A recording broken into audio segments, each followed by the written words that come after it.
Yeah, Coach. In game one, you guys had 20 fast break points. Game two and three, I think it's a total of 13. You've talked about stops, obviously, leading the transition. Is it also a matter of just forcing that and to try to get up tempo more? Yeah, I think so. I mean, even when they score, we've had the ability to get the ball out of the net quick and get down the floor. Now, the transition points are based on time, but our pace has to increase, and we know that. We've talked about it the past couple of days, so we'll be better at that tonight. Kellen, over here. Hey, Monty, Campaign's been such a good player for you guys this year and really consistent, so it's rare to see him playing like this. Just what do you think he needs to get back to that he hasn't been able to in the last couple of games? Well, he's a part of the scouting report now. That's something that he and Mikal have dealt with. Mikal had 27 the other night, and, he was a part of the scouting report, and they were hitting him and running him off the line, that kind of thing. But again, I think especially those two guys, when we're able to get stops and get out and run, it frees those guys up. I don't want them thinking at this point. We haven't done that all year. They put the work in, and we have a phrase, reps removed out. You got to trust the work and get out there and hoop. Over here, Jan. Monty, excuse me, you guys have done so well responding after losses all season long, and maybe I'm reading too much into this, but particularly going from a game 3 to a game 4, you guys have been really good. That was in the Lakers series when you kind of turned that around against the Clippers. It helped you build the 3-1 lead. So have you seen anything specific going from a game 3 situation to a game 4 situation that's kind of helped you take control of some of those series?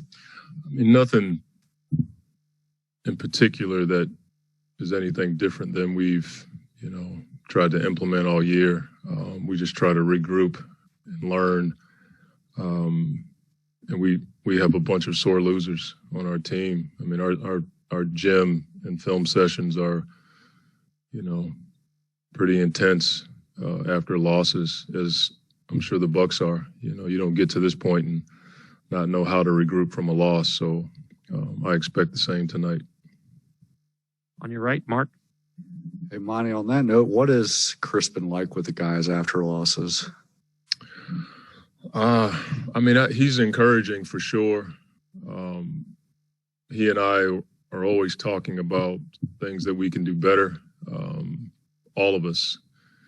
But with the guys, his leadership has improved in ways from the first time I was with him till now because of his ability to know when to say something and when not to say something, which is really cool to watch.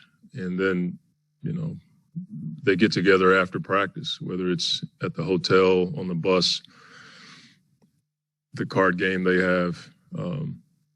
They're talking about the game, and I'm sure a lot of stuff comes up in those moments. And sometimes it's best to bring it up later on when the emotions are a bit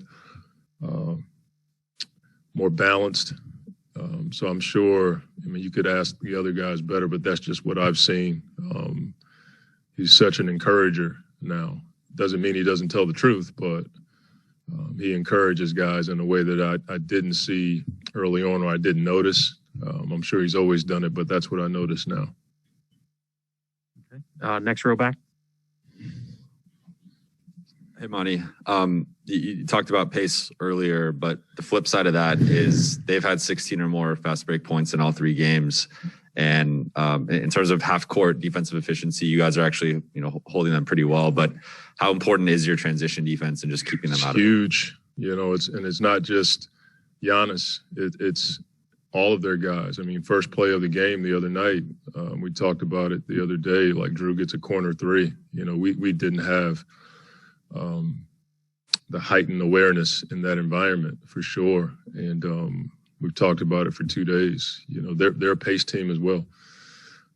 So we have to have efficient offense and balanced offense so we can get guys back. But 2, once there's a transition awareness for us, we got to sprint, get back and form the wall. And then no, it's not just about Giannis. Drew can push it. Middleton gets out, and when Lopez is getting to the corners, that draws your attention away from the rim.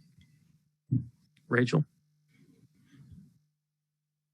You've done so much work with DeAndre since you got to Phoenix. What is this step of his journey, this idea of having to be in so much of the spotlight in these finals and be the guy who is facing off against the best guy on the other team? I think it's what he's wanted. I think the work that he's put in with Coach Bryant and Coach Ayers and Ben is starting to pay off for him. I don't think he's worried about the narratives that were out there about him as much as he is about winning.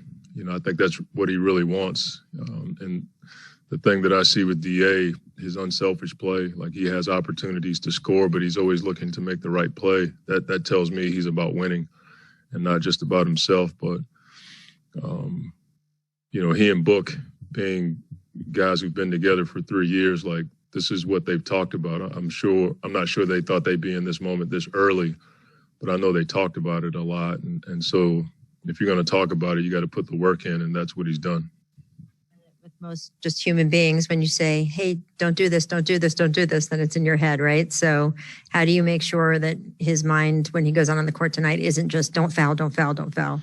Yeah, we haven't talked about it as much as you would think. We've talked about ways to prevent that around that environment. Because when you point out the obvious, then you look like a coach, you know, and I don't always want to look like that. At the same time, he's aware of it. You know, he's hearing it all over the place. I would imagine if you're on one of those platforms, you know, Family Face, you know, one of those deals. I just think it's one of those things that we have to help him in that environment, meaning everybody's got to work on doing their job. So it's not just him playing ISO basketball the whole game. You know, we got to get back in transition and form the wall. It's a cliche, but it's the truth. On your right again, Sean, last question. Yeah, Monty, given that Giannis has taken this game almost totally to the rim, how do you keep DeAndre out of foul trouble? Yeah. I haven't figured that out the last 2 games, or at least the last game. But, you know, we haven't talked about it because I know the players have talked to him about it. Like I said, we've talked about what we can do around that environment to help. It just boils down to being able to stay in front of the ball with your chest, you know, and that's easier said than done. But, you know, at some point you can't look to find an excuse here or there. We have to do that, you know, and there were times when you watch the film, there were times where it wasn't 5 guys getting back. It was 3, sometimes 2, and we can't have that. We can't complain about what happened on offense. We got to get back and know that if we do that, our half-court defense has been decent. Thank you, Coach. Yep.